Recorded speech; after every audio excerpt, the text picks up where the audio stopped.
going on, everybody? Welcome back to another episode of the Date Night Podcast. I'm Ben. And I'm Tori. And I think we should start by apologizing because it's been a couple weeks. We've been so busy. I would call it a combination of being busy and being lazy, yeah, if I'm being really honest. You know, when you're so busy that when you're not busy, you're like, I don't want to do anything. And that's not the right thing to necessarily do. But it happens to everyone. Right. Everyone, gives up something. You need a mental break because you'll burn out if not. And we were just so busy in our personal and our, I guess, his life that, we just kind of had to break. Yeah.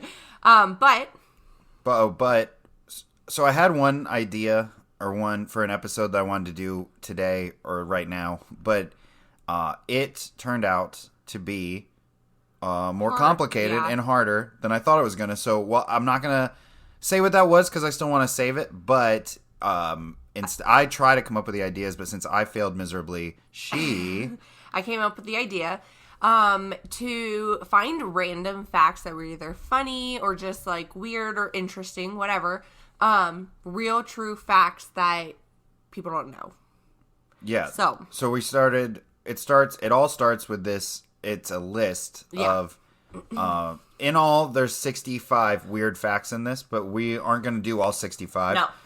For a number of reasons. Some of them, honestly, it's just I don't even care. Lame, right. And I don't know what any of these are, so I'm pretty excited because, like I said, I wasted my time on the other idea. So did I, but then I found this one pretty quickly and went off with it. So we'll start. How do you want to read this? I'll start. Okay, so number one is the first one. Okay, the first one. There's a company that turns dead bodies into an ocean reef. Before I finish this, I just want to say I want to do this for my mom because she's always wanted her ashes to be spread throughout the ocean.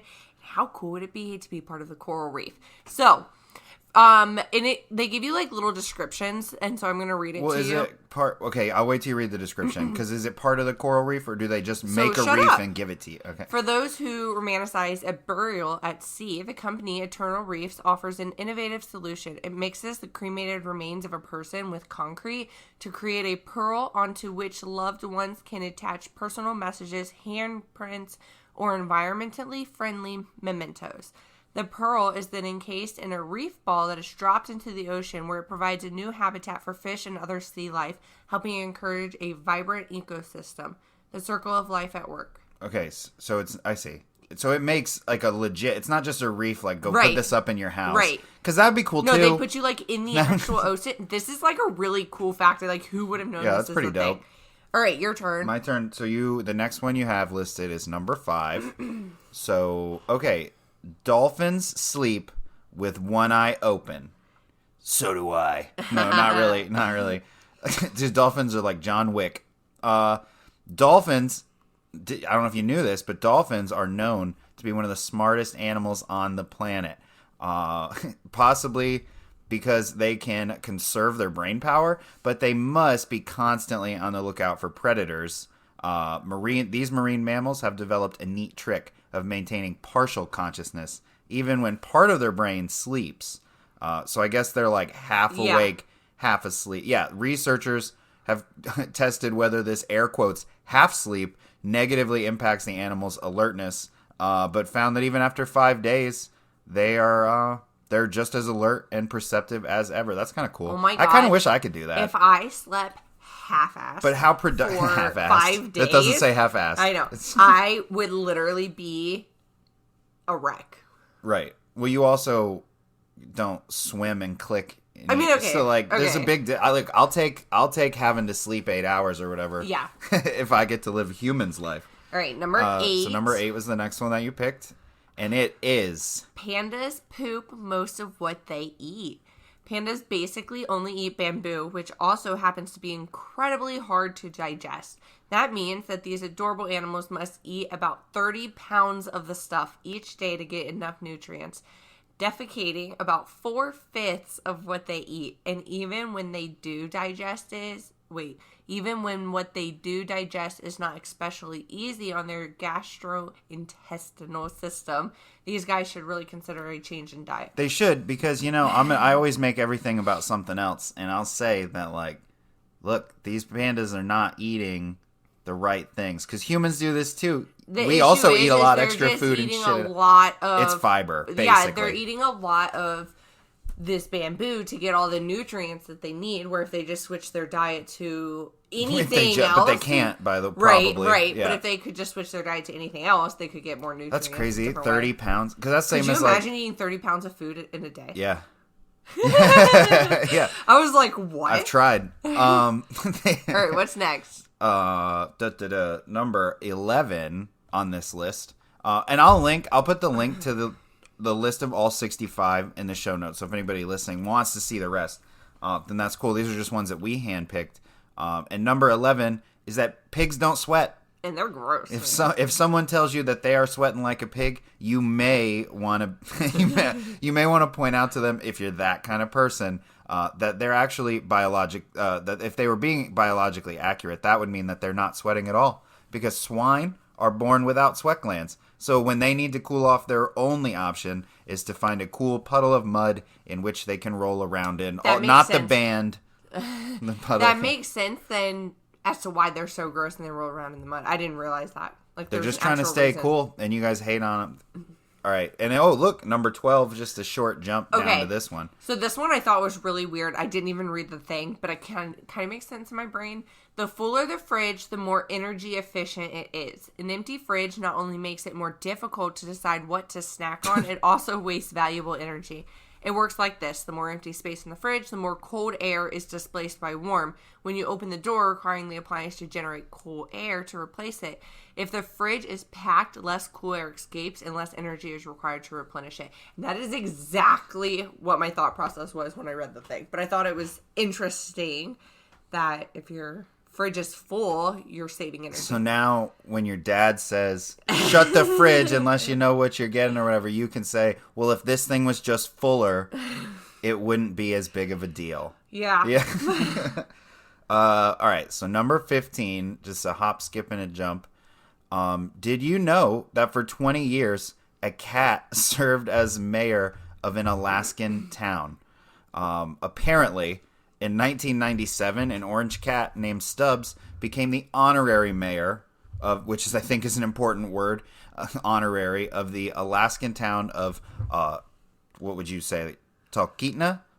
So, sorry if we have any listeners, if we have any Alaskan listeners out there, I apologize.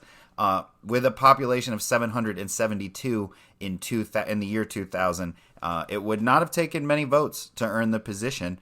And the small town didn't actually have a real human mayor anyway.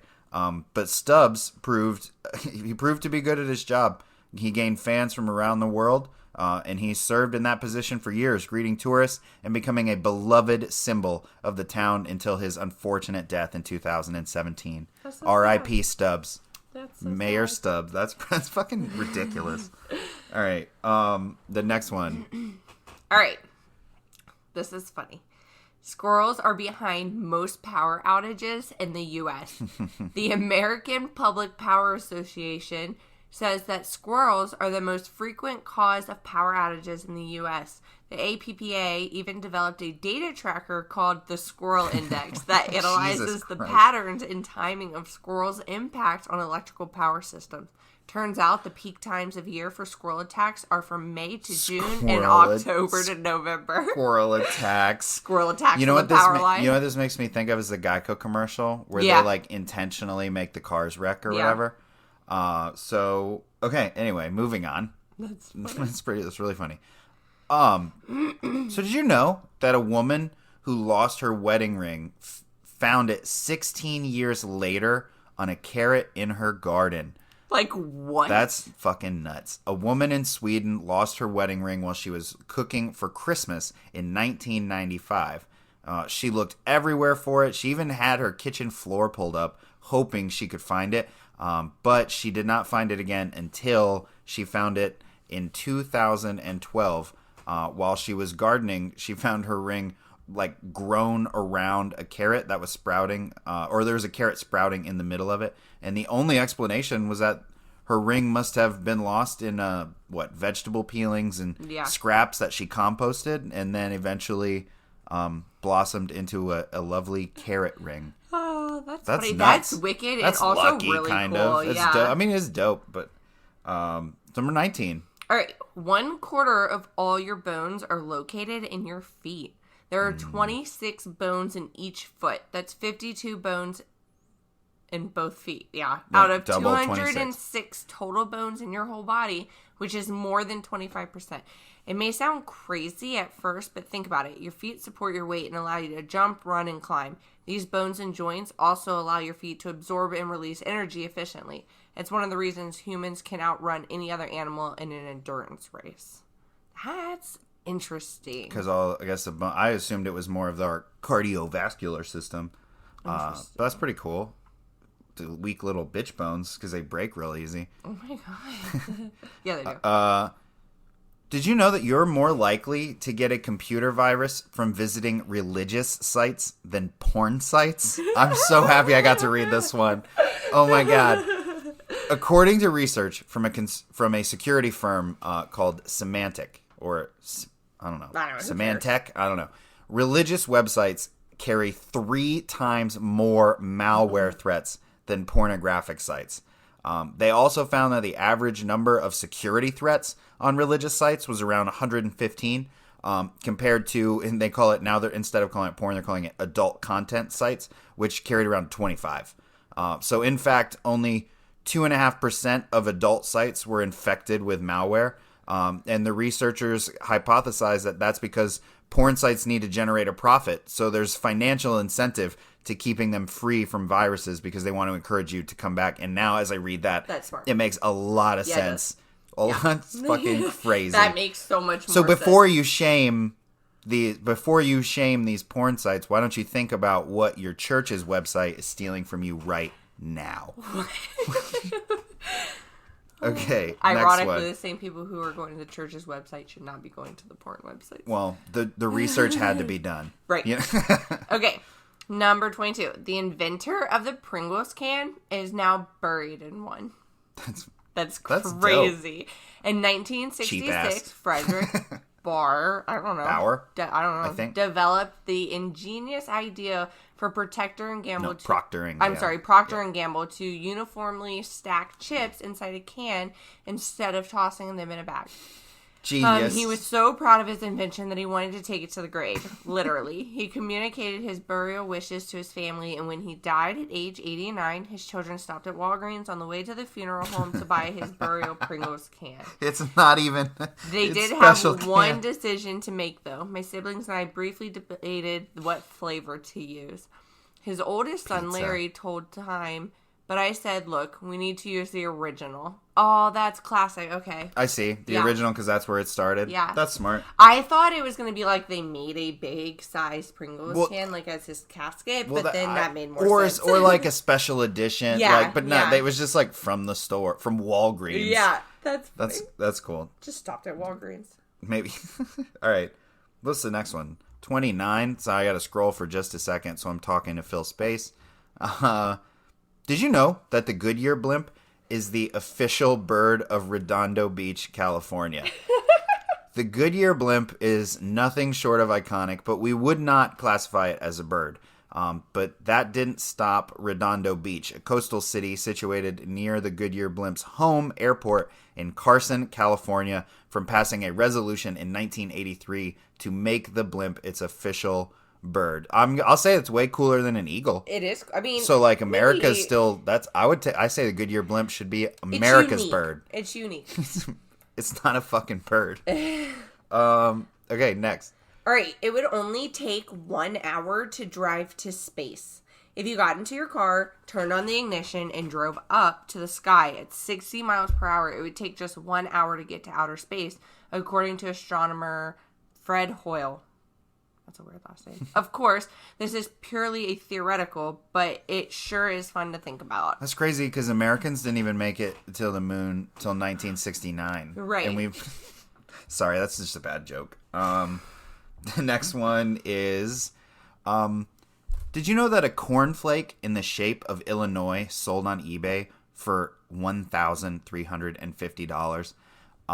And it's close to home too, because in 2008, 2 Virginia sisters found a cornflake that was shaped like the state of Illinois, and they sold it on eBay for $1,350. Monty Kerr, the owner of a trivia website from Austin, Texas, was the buyer. And he explained that he wanted a special piece of cereal for his traveling museum.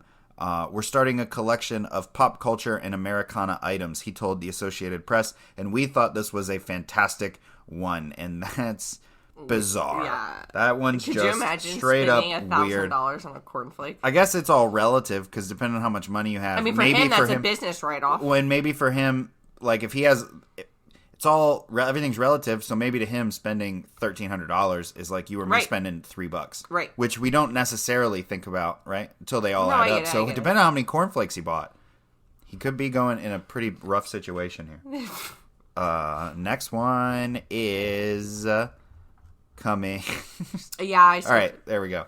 Scientists discovered an organism with a disappearing butt. The comb jelly, also known as the warty comb jelly, sea walnut, or the Yep. I'll put the link to the has a article. disappearing butt. Sydney Tam of the Marine Biological Laboratory in Woods Hole, Massachusetts, told New Scientist that there is no documentation of a transient anus in any other animals that I know of. It is not visible when the animal is not pooping. There's no trace anus. under the microscope. It's invisible. Oh my god. What? Is a transient That's anus. so funny. Okay, so the next one. Did you know that a human could swim through a blue whale's veins? The blue whale is the largest living creature. It's even larger than most dinosaurs. The biggest blue whales can be over 100 feet in length and weigh more than 100 tons. That's nuts. Right. Their hearts alone can weigh 1,300 pounds and are the size of a small car. So unsurprisingly, blue whales have enormous arteries, which pump all that blood through their massive hearts and into their vital organs. And these arteries are so big that a fully grown human could swim through them, but we do not recommend that you try it. Isn't that crazy, though? That's nuts. Someone's vein, like an animal's veins, are so big. It's, what did they say, 100 tons? Yeah. That's Their heart ridiculous. is 1,300 pounds. Like, people don't even weigh 1,300 pounds. Their heart is a Miata. Oh, my gosh. All right, Australia has pink and purple lakes. Lake Hillier sits on the edge of Middle Island, which is off the coast of Western Australia. It's known for its vibrant pink color, which is due to the presence of the algae Dunalea salina. It causes the lake's salt content to create a red dye, which helps produce a bubblegum color. And despite the high salt levels, Lake Hillier is safe to swim in. Oh, that's cool. That'd be fun. Yeah. That'd be cool. Hillier also has a purplish lake sibling, Hutt Lagoon, in Port Gregory on Western Australia's Coral Coast. It has a large amount of Dunalea salina, too. Depending on the season and the amount of cloud coverage, the lagoon can look different colors, ranging from red to pink to lilac. That's really cool. Yeah. But what they don't, it's Australia, so what they don't tell you is that there's also crocodiles in the waters and like, this is the last swim. You can swim in pink water, but it's the last swim you'll ever take in your whole life. Australia's death. So let's, on a different note, did you know that almost 163,000 pints of Guinness are wasted in facial hair each year? That's just funny. So much. It's just, I think that's just because of the amount of Guinness drinkers with beards. It's not accurate. But an actual research study commissioned by Guinness found that an estimated 162,719 pints of Irish stout go to waste every year because of mustaches. The study also found that 0.56 milliliters of Guinness get trapped in the average beard or mustache with every sip you take. And it takes about 10 sips to finish a pint, depending on who you are. So an estimated 92,370 Guinness consumers every year in the UK that have facial hair. So assuming that they consume, on average, 180 pints a year each, the total cost of wasted Guinness every year is about $536,000. So the moral of this story is shave and save. I like their how they made Yeah, a joke on that one. Shave and save. That's so much money and wasted. That's crazy. I bet you could look at a lot of little things like that. Like, you know how you make fun of me because I scoop every grain of rice out of my like rice cooker or whatever. Like, what if you did? But like, I bet it's like, you know, I don't know. You're probably saving $10 18 pounds of rice every year go in the United States go to waste because people don't. It's just funny. It's crazy. That's crazy. Next one. All right. Grooves in the road on Route 66 play America the Beautiful. What? New Mexico's Department of Transportation decided to spice up a desolate quarter-mile stretch of Route 66 between Albuquerque and Tejeras, that's how I'd say it. Grooves were added in the road that play music when you drive over them going the speed limit of 45 miles per hour. The grooves work just like the rumble strips, which vibrate your car if you drift out of your lane. These particular strips are positioned to create different pitches when you drive over them. And if you do, you can clearly hear America the Beautiful play through the vibrations in your car's wheels. That's cool. That's really cool. I wonder Time-consuming and cool. I wonder if the kind of tires you have can make it sound better or worse. Ooh, interesting. It's like, is there a best tire to drive over these grooves on? Let's see. Okay, so you didn't put this one on your list, but can I read this one? Because I saw this one when I like looked over her shoulder while she was making the list, and I saw this one, and I just read it again, and I think it's interesting because did you know that Elvis Presley's manager sold "I Hate Elvis" badges? Colonel Tom Parker was Elvis Presley's manager for nearly 2 decades, and many people credit him as the mastermind behind Elvis Presley's massive success. In 1956, Parker signed a merchandising deal to turn Elvis into a brand name, and by the end of the year, merchandise sales brought in $22 million. And that was in 1956. Jesus. So that's a lot. And because he got 25% profit share, he was always looking for new ways to get fans to spend their money. So he even decided to market to people that weren't fans. So he came up with the idea to sell badges that read, "I hate Elvis," "Elvis is a jerk," and "Elvis is Elvis the Joik," which is jerk in a New York accent. But I just thought that was super cool. And now I lost my place and you're in regular list. Here we go. Okay. You can read it just because I went out of order. The fastest man in the world has scoliosis. You might assume that a man who can run as fast as Usain Bolt would be the embodiment of physical perfection. But it turns out Bolt has had his share of physical difficulties to overcome, including scoliosis. "My spine's really curved bad," Bolt told ESPN magazine in 2011. "But if I keep my core and back strong, the scoliosis doesn't really bother me, so I don't have to worry about it as long as I work hard." Which is stupid crazy. It makes me feel lazy. Yeah. Well, I think let's be honest. And like, I don't know if you have this. I feel this a lot. But like all professional athletes in any discipline, sport, whatever, kind of make me feel lazy. Oh, yeah. So like, it's not necessarily surprising that the fastest man, multi-Olympic, whatever, right? It's like, okay, I can live with it. So our last one, we're going to finish up with number 64 on the list. And did you know that bubble wrap was originally intended to be wallpaper? That sounds fucking annoying. Right? Bubble wrap was invented in 1957 by engineers Alfred W. Fielding and Mark Chavanes. Yeah. Who sealed 2 shower curtains together, creating a smattering of air bubbles, which they initially tried to sell as wallpaper. But then in 1960, they realized that the product could be used to protect or for protection in packaging, and they founded Seal Air Corporation. And when investors showed the product to IBM, which had just launched its first mass-produced computers, the tech company became the first big bubble wrap client. And Sealed Air Corporation still exists today, creating both cryovac food packaging and, yes, more bubble wrap.